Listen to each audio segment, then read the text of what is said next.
कि काल भगवान को 1,00,000 मानव शरीरधारी प्राणियों का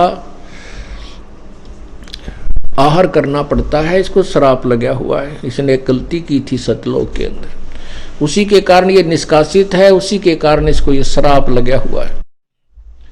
और हम अपनी मूर्खता के कारण इस पर आसक्त होकर के इसके साथ चिपक कर आ गए।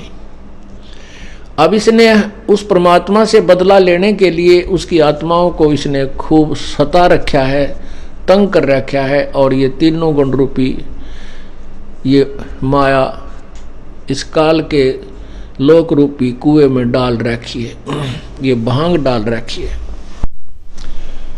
इसने वह गलती की, दुर्गा के साथ दुर्व्यवहार करना चाहा तो सतपुरुष ने इसको वहां से निष्कासित कर दिया और 1,00,000 मानव शरीरधारी प्राणियों के आहार करने का श्राप दे दिया।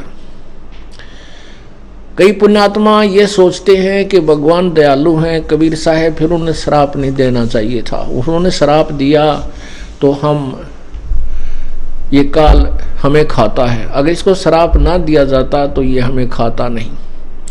पुण्यात्माओं, हमारी बुद्धि जीव की है, हम कितने सयाने बन लें और कितना विद्वान बन जाएं, हम परमात्मा की क्रिया में कभी भी हमने ऑब्जेक्शन नहीं होना चाहिए, उसमें कभी त्रुटि सोचनी भी नहीं चाहिए कि उन्होंने ऐसा क्यों किया। उनका ये करना हमारे हित में है।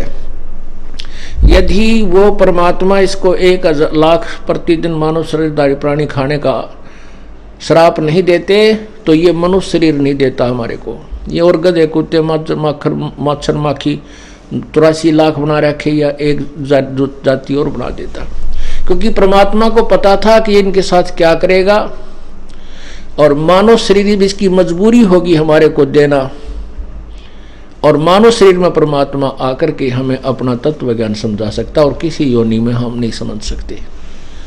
तो परमात्मा ने ये हमारे ऊपर रहम किया, हम इसके कष्ट को देखकर डरे भी गए और भगवान की तरफ खिंच जाएंगे।